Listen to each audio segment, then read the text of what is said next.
Hey everyone, how's it going? Welcome back to another video. So in this one here, I want to talk about Fear the Walking Dead episode 4.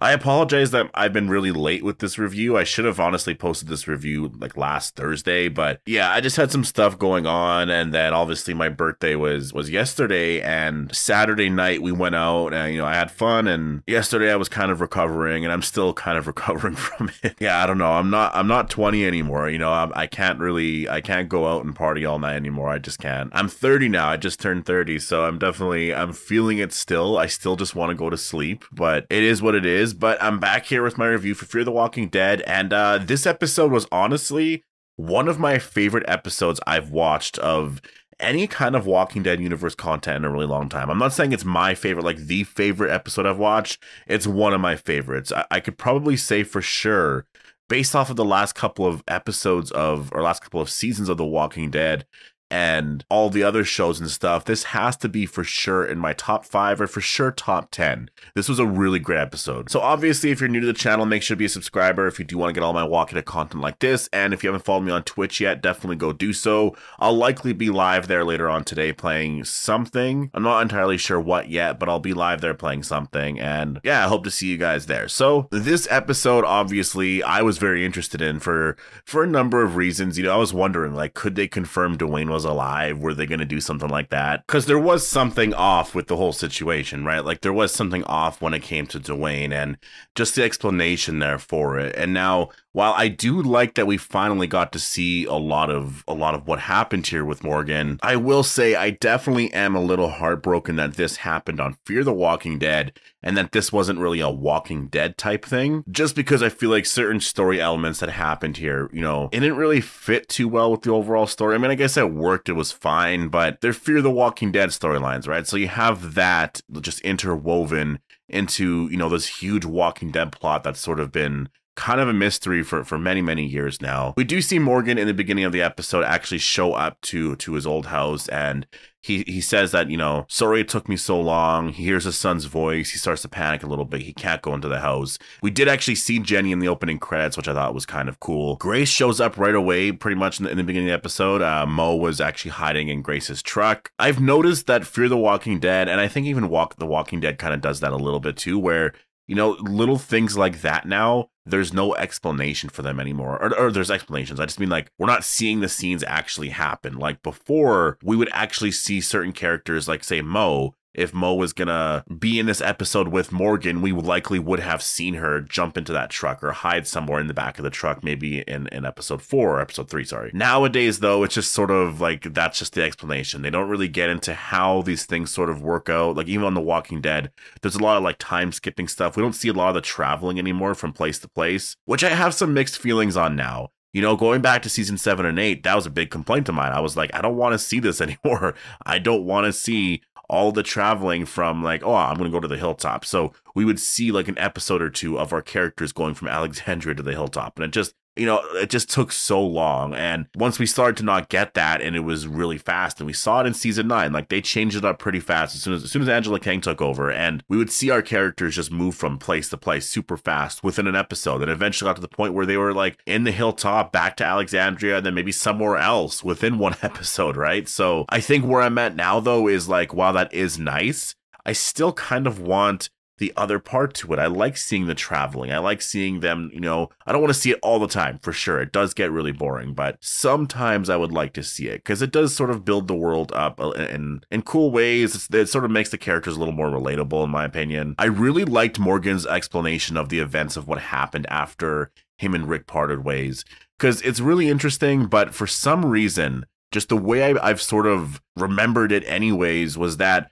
when Morgan, I guess when Rick gave Morgan that gun or that rifle, I always thought Rick went back with Morgan to his house and, like, he spent another night there. And when Morgan was having a hard time putting his wife down, like that iconic shot when he actually, when he has the rifle, I thought Rick was, like, downstairs with Dwayne. But, like, no, that's not the case at all. Rick was gone at that point. Like, Rick just sort of spent the night there, got some weapons for Morgan, and that was basically it. They said their goodbyes, or I guess they gave each other walkie-talkies. Like, that was basically it, really. Like, after that was just kind of, that was the end of their relationship, honestly. honestly, like Rick has met other people and spent way more time with a lot of other characters, but there was something special about that, you know, and then obviously they ran into each other in season 3 and stuff. But just going back to that first episode, like for some reason, I thought that Rick was there the entire time. And so for Morgan to actually explain everything and to explain it just in better detail, not just like random, like that's the thing. See, I like dialogue like this. I really like when you just kind of talk about what happened. Like Morgan just sounded like a real person. He was just like,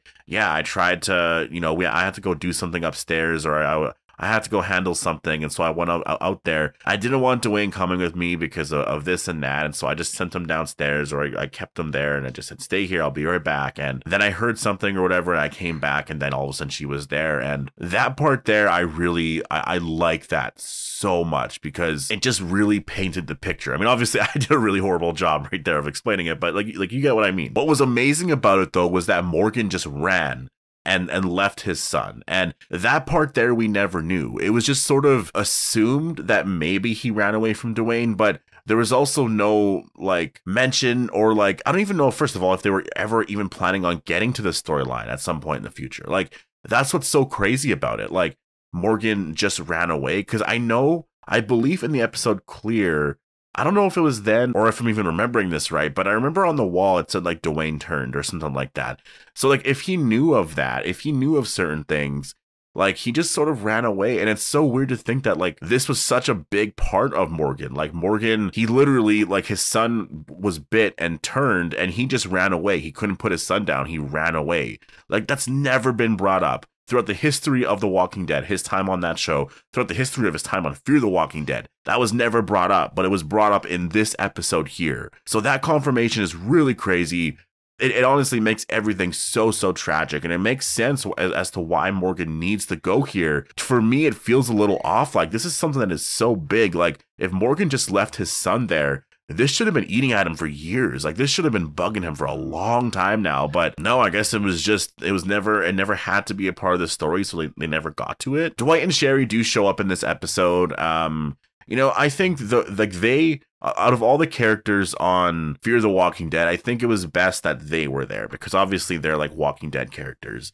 And when I said earlier in this video that I had some, you know, issues with some of the Fear the Walking Dead characters or Fear the Walking Dead storylines being sort of interwoven into this plot, it was just the Padre stuff. Like, I understand why some of it kind of needed to happen, but it also really felt kind of silly too. Like, it was just like Padre was like, I need to know why you're here. I need to know what you're planning. And for some reason, they would not believe Morgan. And like, I don't know. So some of that got a little silly. It just really made no sense at all. Also, what kind of bothered me a little bit was when Morgan was saying like, I need to put my son to rest. And Grace, of all people, could not understand that. Like, I was kind of getting a little mad about that. I was just like, this makes so much sense. Just let him do it. Like, I know if that was my son or daughters in there, I could not, like, if I just left them to be a zombie in an attic in a house somewhere, and they were going to be there for eternity, like, no, I could never do that. I would have to go up there and like put them down. I would need to like put them to rest. I would have to. It would bother me so much. It would really bother me forever. So I totally understand that. Like, if Morgan didn't do it then, if he doesn't do it, well, it's not like he's not going to live another day. It's just something he really needs to do. Like, it's time. He has to do this.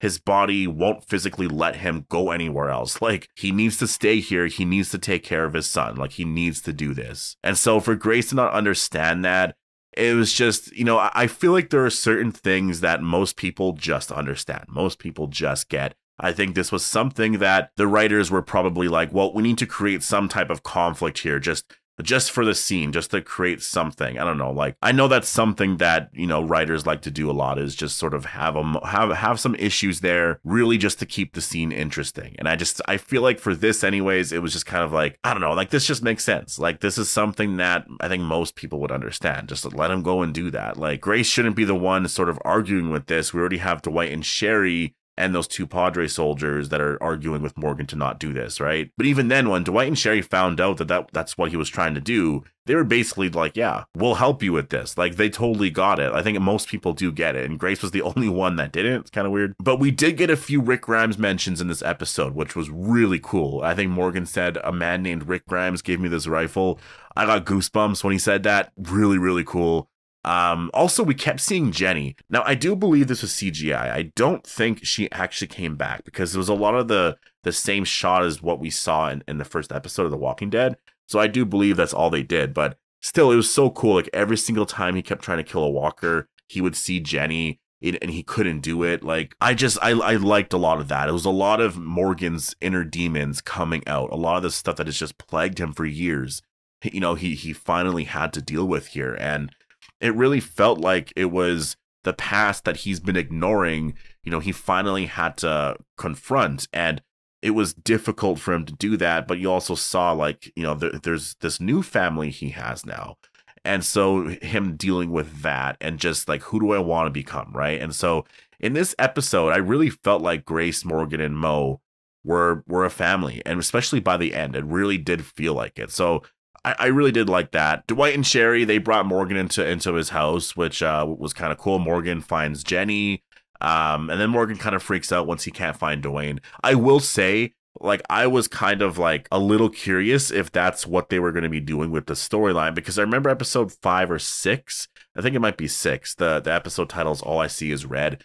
I actually thought for a second that maybe, just maybe, Dwayne was actually gone. And so this was Morgan's big moment here of like, I'm going crazy again. I need to find Dwayne. And this was something that they were going to explore. But no, obviously, like, they eventually do find Dwayne, but we'll get to that in a second. Morgan does put the gun to his head. That was so cool. A really crazy scene. That just all of that right there, the fighting there, Dwight and Sherry, you know, siding back with Morgan. I liked a lot of that because it made a lot of sense. And I will say, when it came to Dwight and Sherry's storyline in this episode, I didn't really feel it too much in terms of, I guess, the writing. That's what I mean. Like, I didn't really feel like they were forcing something there on those two characters to make them side with Padre, right? Like, because sometimes it can feel like that. Like, oh, all of a sudden they're Team Padre, and this really seems like it goes against the characters.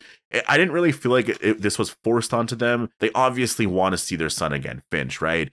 And I felt like in a moment like this, when they literally had the gun right at Morgan's head, like, Dwight immediately, he had to do something. He wasn't going to let Morgan die. And he even said so. So I really, really liked that. Also, the whole thing there with Finch and talking to Finch, you know, on the walkie-talkie, that was so risky what Dwight said. Honestly, one of the coolest things that I've seen in a long time. I did laugh, but like, I thought it was so awesome. Finch just takes out Shrike in a really cool way. She was knocked out. I can't remember exactly the move that Dwight was saying to do, but yeah, Finch ran away. And there was some heartfelt stuff that did happen with Grace as well. Like, Grace in this episode, man, there was such crazy reveals with this character. Like, she was saying that she was sick.